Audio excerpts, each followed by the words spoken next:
Inside each one of us is a beautiful symphony. 100 billion neurons firing in concert, constructing this vivid reality that we're living in. And inside each little piece of that neural activity lives a little bit of what makes you, you. And after your experiences today, that activity will have shifted and you will never be the same. You are inextricably tied to your brain. When I first learned these principles, when I was 16, I fell in love with the brain, and I've been doing neuroscience research ever since. Now, one day, we were doing a new MRI experiment, and I was surprised because the experiment went well, but much to all of our shock, I had a hole in my brain. It was a pretty big one, too. It was like 30% of my cerebellum just wasn't there. Which, as you might imagine, I was pretty shocked because I didn't feel like anything about me or my life and my experience of the world had changed or was missing. And the cerebellum is one of the most fundamental parts of your brain. It has like 80% of all of your neurons. So I got interested. Now there's this collision between what your brain is supposed to do and then what it's dealt, and somehow it finds a middle ground. And I became really interested in the idea of your brain as a dynamic, flexible system. And to that end, I want to tell you the story of Cameron Mott. Just after her 3rd birthday, Cameron started having violent seizures. They started becoming worse and worse, and eventually she was losing her ability to speak. Doctors diagnosed her with something called Rasmussen's encephalitis, and the only real treatment for this was a hemispherectomy, cutting out half of her brain.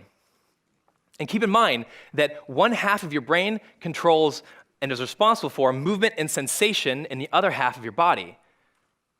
So this surgery would immediately leave Cameron hemiplegic. But just 4 weeks post-op, she walked out of the hospital. And she is still dealing with a bit of hemiplegia and a bit of peripheral vision loss, but otherwise, she is able to run around with her peers and she is cognitively quite deft. It's amazing.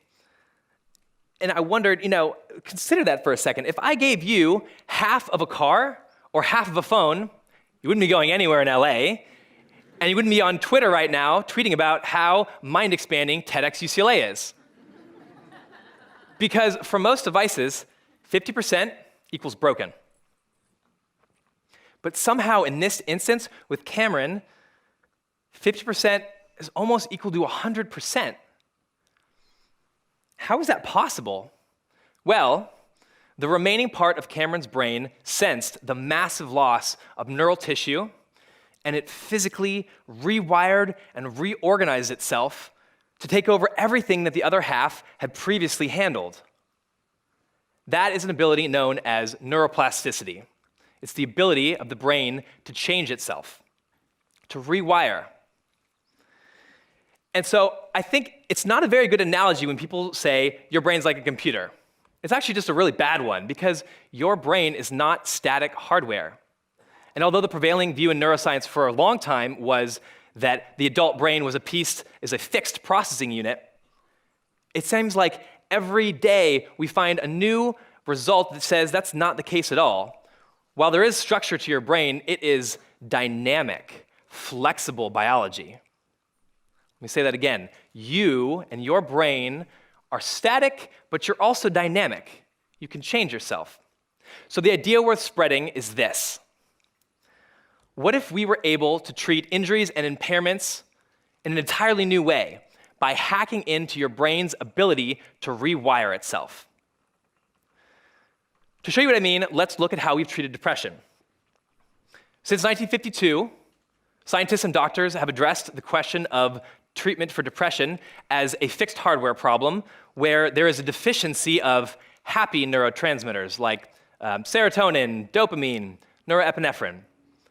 And in this context, it makes perfect sense that the way to go about it is to discover and design drugs which increase those neurotransmitter levels. Enter MAOIs, tricyclics, SSRIs, SNRIs. There are hundreds of them, but they all work in pretty much the same way. And these are marvels of modern medicine. I mean, on antidepressants, we see about 2/3 of people see some sort of symptom relief. But that still leaves 1.5 million people in the US alone who are still struggling to enjoy their lives, who are becoming disconnected from their friends and from their families. It is an awful, debilitating disease. So what would become possible if we address the problem from the perspective of neuroplasticity? So what we're doing is we're essentially finding regions in the brain that show different activation in depressed patients than in normals. So for example, if someone with depression shows dorsolateral prefrontal cortex, it is not as active as it is in other brains. We actually use electromagnetic currents from devices placed on the scalp to induce neural rewiring in those areas. So in the case of the area that was less active than normal, we give a pulse, we stimulate it, we do whatever we can over several sessions to say, can we upregulate that? Can we make this brain essentially push back towards normal behavior, one area at a time? And while this is a new technology, some of the pioneering work by Dr. Jonathan Downer at the University of Toronto shows nearly a 33% remission rate for treatment-resistant depression, which is depression where patients have seen no relief from therapy, they've seen no relief from antidepressants, and they are running out of options. And another wonderful thing about the idea of neuroplasticity is that while drugs are very specific on a molecular level, they're quite general still in their delivery, often affecting a whole host of parts around the body that we didn't intend, and leading to the laundry list of side effects that you're probably used to hearing at rapid speed at the end of drug commercials. But neuroplasticity kind of takes the other approach. Instead, we're targeting very large patches of your brain, but we're leaving the rest of you alone. And when we're seeing this, we're now in the midst of the personal medicine revolution. You can sequence your genome, you can get SNPs, it's $100, $200. I think neuroplasticity can fit into this because the devices that we use can be tailored very specifically to each individual. We can deliver just the right stimulating pulse for John, and we can give just the right targeting area for Jenny. There is a lot of flexibility to make sure that we address the fact that we're as different on the inside, probably more so, than we are on the outside, and any optimal treatment mechanism should cater to that. So, to me, this seems like science fiction coming true. I mean, we are on the frontier of non-invasively being able to rewire your brain to alleviate certain types of mental disorders. And while there's debate in the literature, as there always is, what's the right sham, what's the right control, where do you target? It doesn't matter, we're almost there, and the possibilities are startling.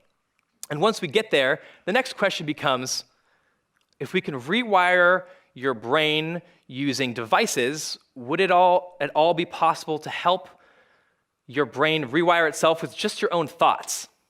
And that seems kind of crazy, but that's the idea of something called real-time neurofeedback. Essentially what we're doing, if you give the example of, let's take addiction. In cocaine addiction, we show subjects luring images of cocaine, and we induce their craving network. So these are cocaine addicts.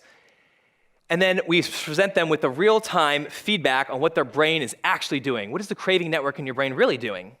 And the idea is that we're asking people to surf their mental landscape and do whatever it is they need to do to make that bar go down, which essentially is exploiting whatever conscious control, and probably in most cases, unconscious control that you have over your own brain to rewire it intelligently at just the right times, with just a little bit of biofeedback.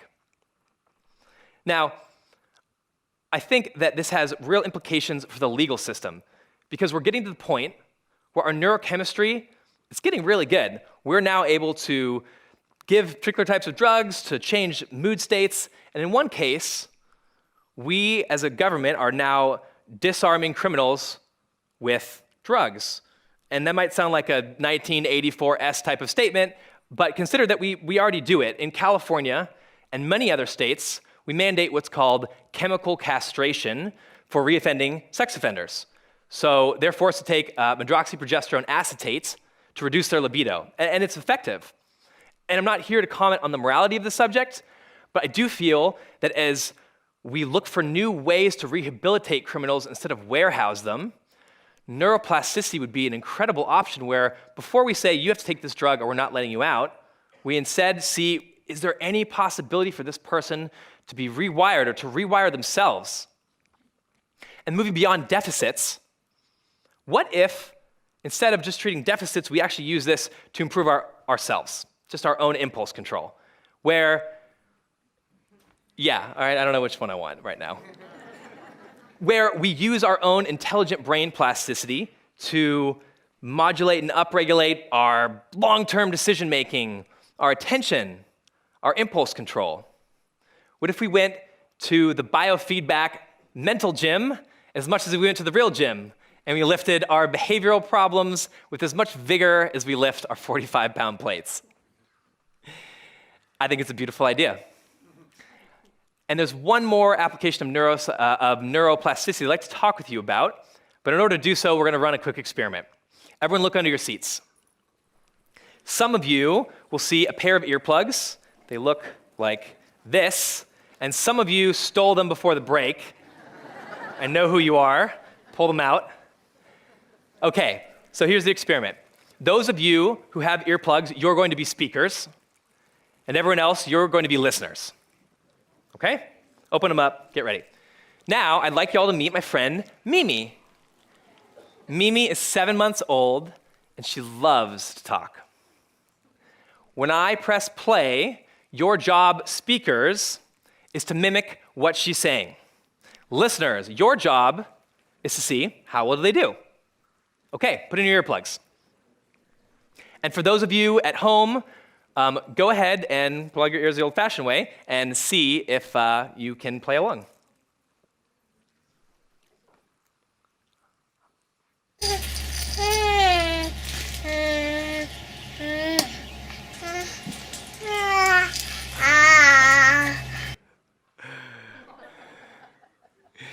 Okay, listeners, how did they do?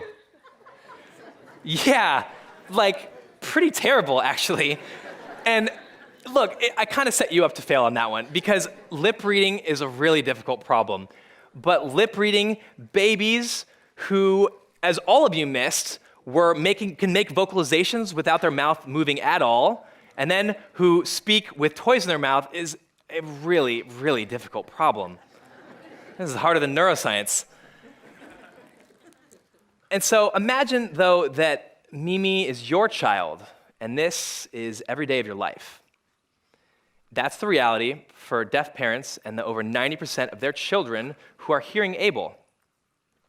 And this can lead to a real divide between families because parents are unable to engage in traditional baby talk. And it's now very clear that traditional baby talk is not the cute or annoying musings of parents, but instead it is a tool specifically designed by nature to teach language and to foster connection. And you can imagine if that was gone, it would be a really difficult issue. So the question that Dr. Ariana Anderson and myself at UCLA asked was, if you can't get infant vocalizations in through the ears, is there another option?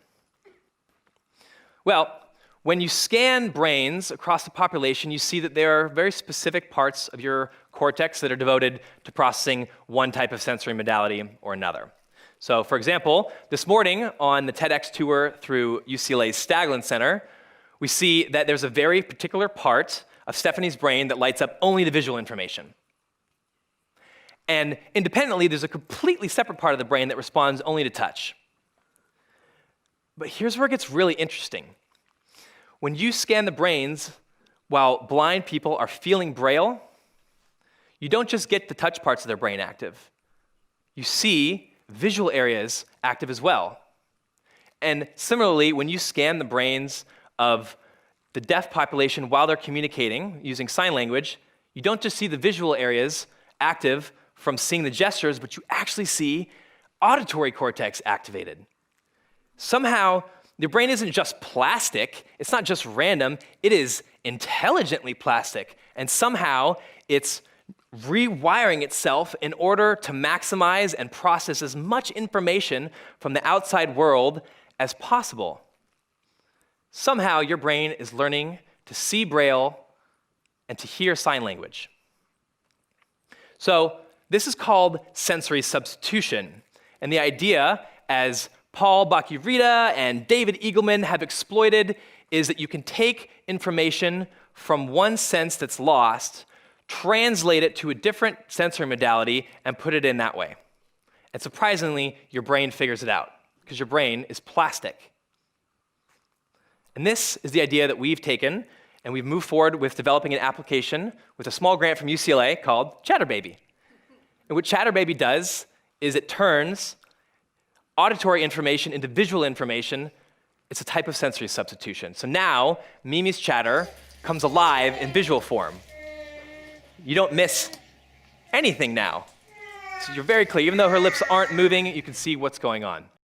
And the idea is that deaf parents can use this tool to learn baby talk and to connect as deeply as possible with their child. And we believe that eventually, once they become fluent in using this tool, they will be able to hear their child through sight. And to me, that is just such an important application of neuroplasticity. And this shows that it's not just a fun tool for turning auditory information into visuals, but instead, sensory processing plasticity, it has the ability to connect deaf parents and their babies. That's the power of plasticity. But that's only half the battle. The other part of this disconnect is that when deaf parents aren't in the same room as their children, they don't know what mood they're in. And the best baby monitors out there on the market, they say, yes, there's sound, no, there's no sound. But that doesn't really tell me what I care about. It doesn't tell me, is my child happy and content? Or instead, are they hungry? Are they crying? Is something going on that I need to be there and I need to address? Instead, I'm constantly wondering, sound, no sound, I don't know. So what we're doing with ChatterBaby is we are gathering the world's largest database of infant sounds, and we're then using sophisticated mathematics to take that sound and predict what child's mood states are. So he's really hungry.